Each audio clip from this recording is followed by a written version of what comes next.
Hello, friends. I'm back.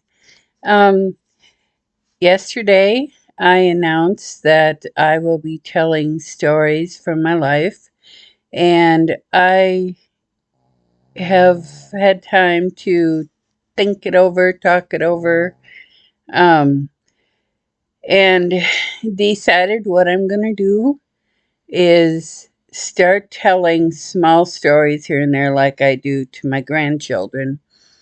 And I'm not going to tell it in linear, uh, as things happen, because that I'm going to save for anyone who joins um, my membership, and I may start a Patreon as well.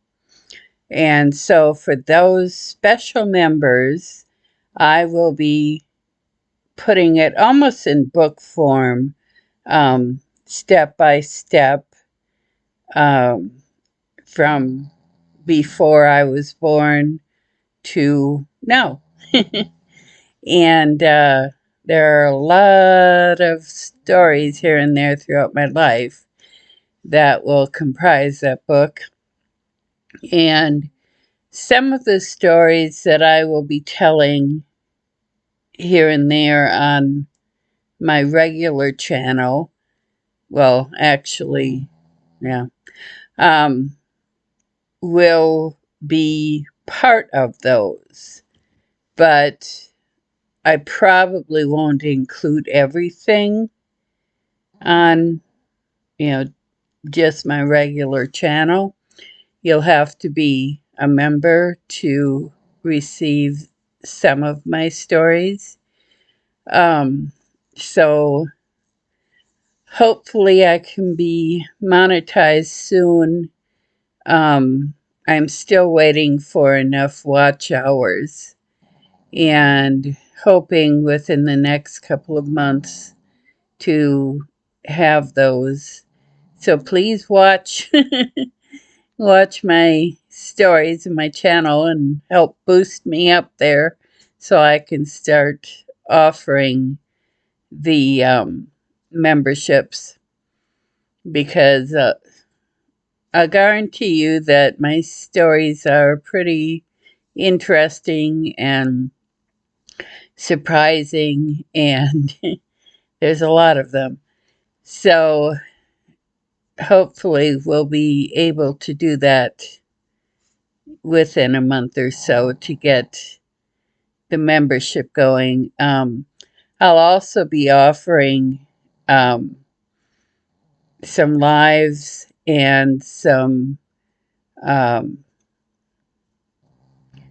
some classes on how to communicate with your angels, and also spirituality, connecting with your soul, and determining for yourself what is the right thing for you to do as far as, religion or spirituality, or um, you know where you feel you need to connect. So should I get started on one of my stories? um, my grandson told me that I should tell one of my horror stories, and this story is 100% true. It happened when I was 13 years old, and uh, my mother and I were at home together. My sister had just gotten married um, just a few months before, and she and her husband had been looking for a house to buy. And one day, my mom and I were just hanging out, and my sister called, and she asked if my mother and I would want to go and look at this house that they were looking at. And she wanted to get our opinions on it, she said. So we got ready, and she came and picked us up and took us out to this house. Well, we no more than pulled into the driveway, and I opened the door, and I got this horrible feeling. Um, the hairs on the back of my neck were standing up, and I just didn't want to go into that house. But, everybody else went in, and they kept telling me, come in, Candy, come on. Come in here, you want to see this? I didn't really want to. And the closer I got to the house, the worse it felt. I just knew that there was something wrong. And as soon as I stepped foot in the door, that, like I said, the hair on my neck was standing up. I just felt unsafe. And I felt like I could be attacked at any second. And I said to my sister, I don't think you should buy this house. I hope you're not planning to buy it, because this house is haunted. It's a bad house. You don't want to be here. And my sister laughed at me, and she said, well, we already bought it. I said, no, tell me you didn't. She said, yeah, we already bought it. It's such a nice, beautiful farmhouse, and we're just so excited. And I thought, oh boy, this is not the house you want to be in, especially with a 2-year-old daughter. But, they had already bought it. So we went, around looking in different areas of the house. And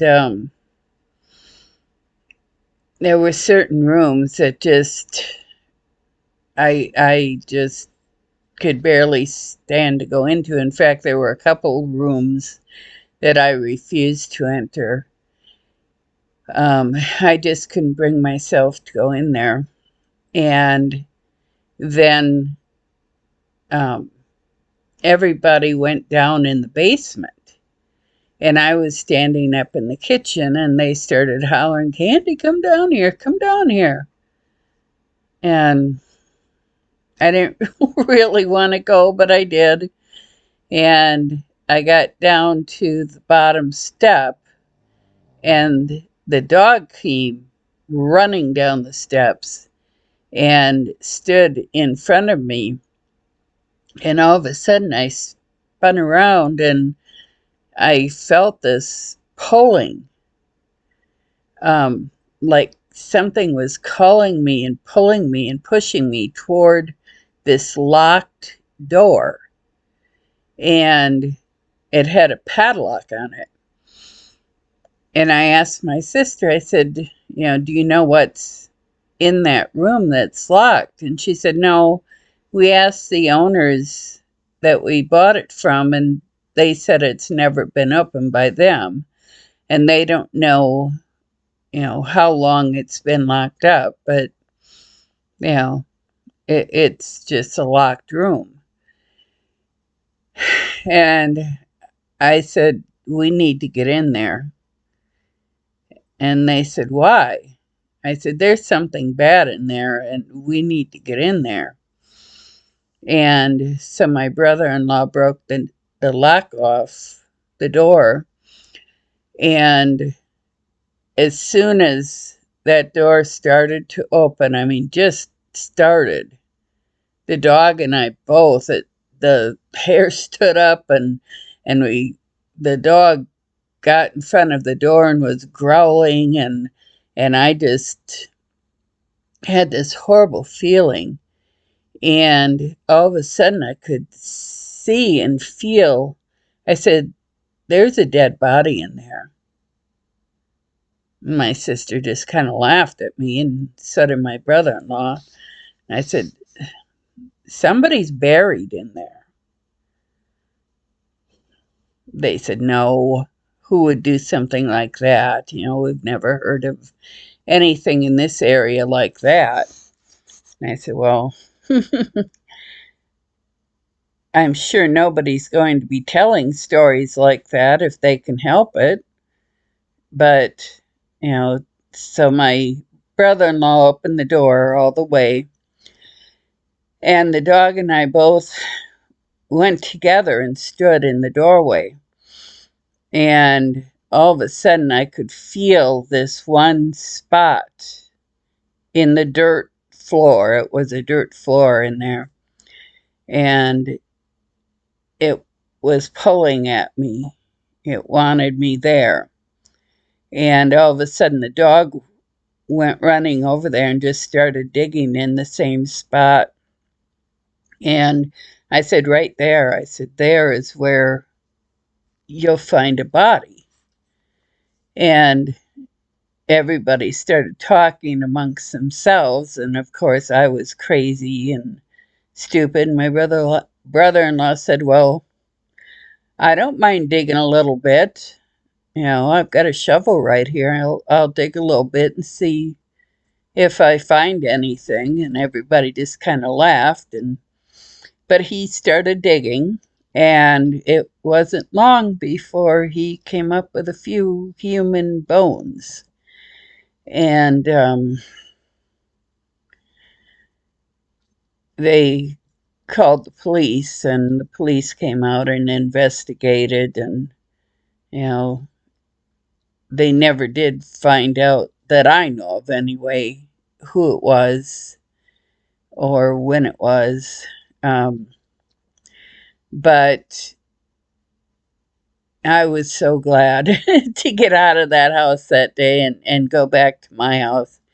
But of course, we helped them move from their old home to their new home. I didn't like it. I didn't like being there at all. And there were many things that happened when I would go there to visit or to babysit. There was one time I was visiting, and I was standing in the kitchen at the sink, and I looked out this big window in front of me, and I could see this man standing under the yard light, and I could see him perfectly well. He was wearing a long um, heavy fur jacket and a heavy fur hat. Or no, it was uh,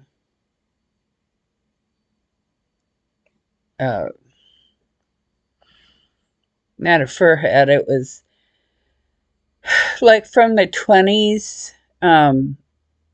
You'd see these.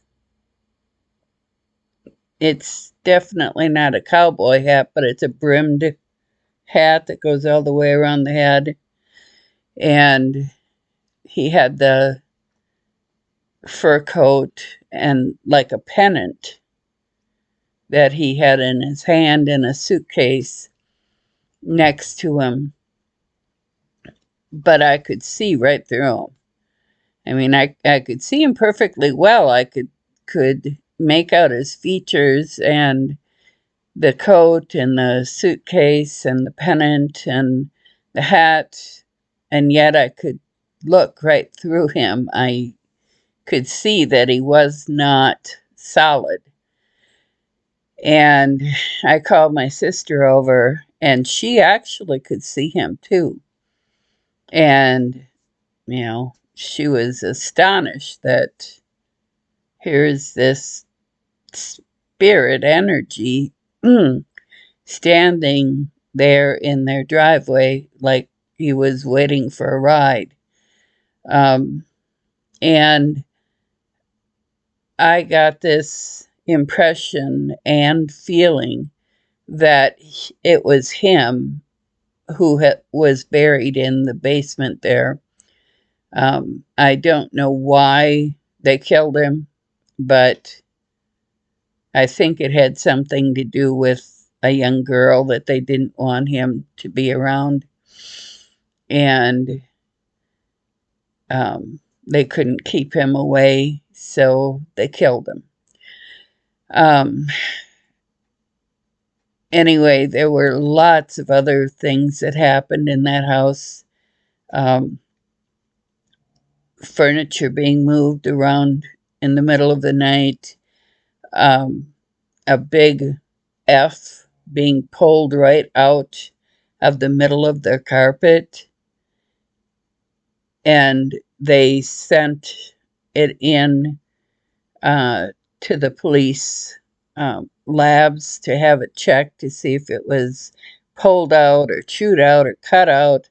And they said it looks like it was literally just pulled right out of the middle of the carpet. It wasn't cut or chewed or, nothing like that. There were many times when they would hear furniture being moved around at night and get up in the morning, and it would all be piled in the center of the living room. Um, there were times when I would look at the windows and see an old man's face laughing at me from between the two panes. Um, One night, this was horrible, so scary. Um, I had sent my niece to bed and tucked her in, and I went downstairs.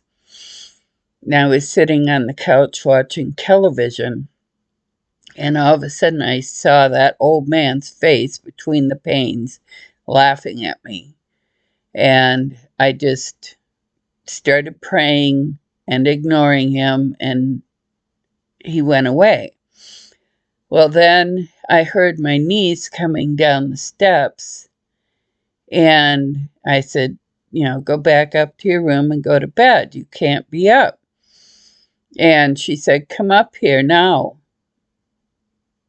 She was 3. And I said, no, you need to go to bed and you need to go to sleep. Come up here now. I said, come up here now. And I said, no, you need to go back to your bed and go to sleep. Well, she came down the steps and was standing in the doorway to the living room, which was at the bottom of the steps. And she just started yelling at me, come upstairs now, come upstairs now. And I think she said it 3 times and she passed out. So I went over to her and picked her up and held her for a while. And then when she, came to and calmed down and everything seemed to be fine, I took her back upstairs to tuck her into bed. And we had to go past her parents' bedroom door to get to her bedroom. And when we got to her parents' bedroom door, she said, go in there.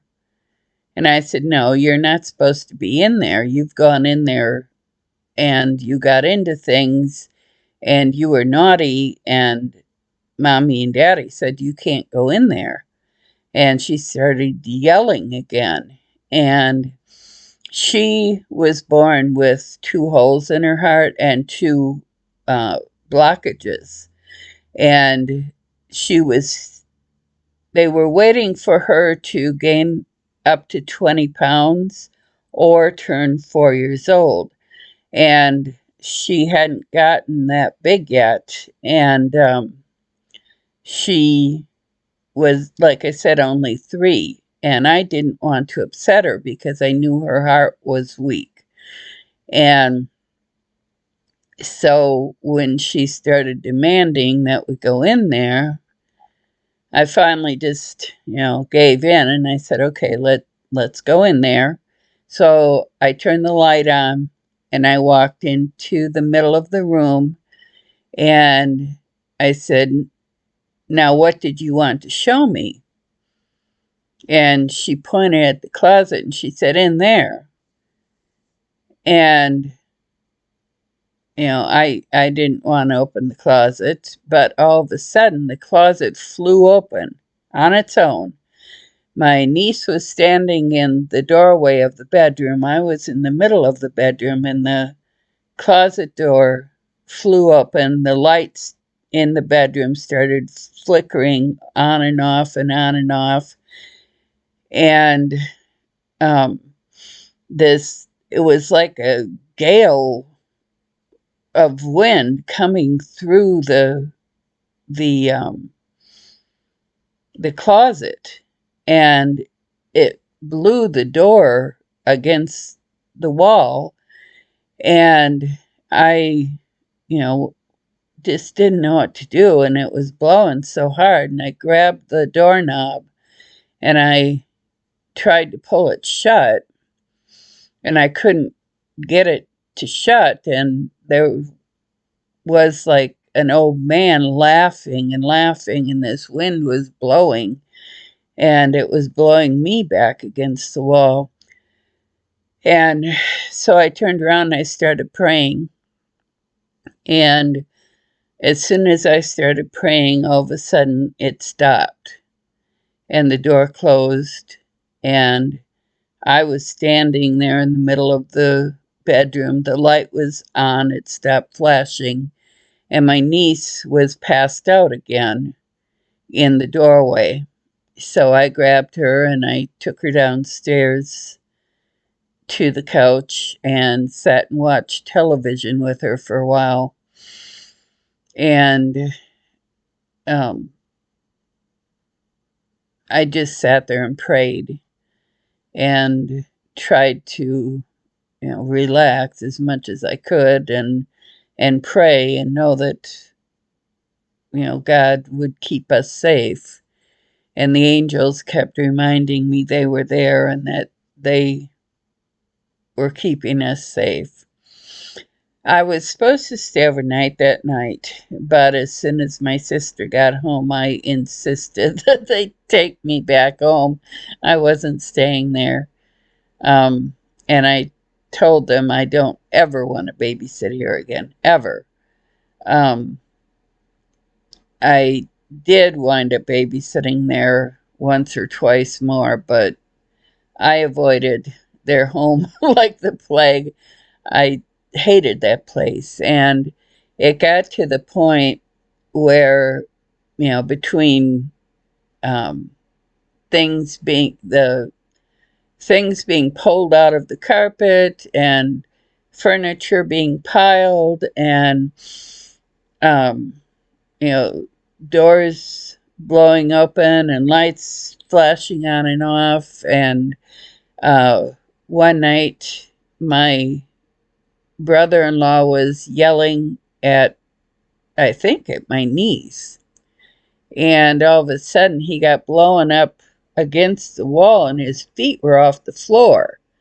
And then it just dropped him, and it dropped him so fast that he couldn't land on his feet, and he hurt his back when he landed.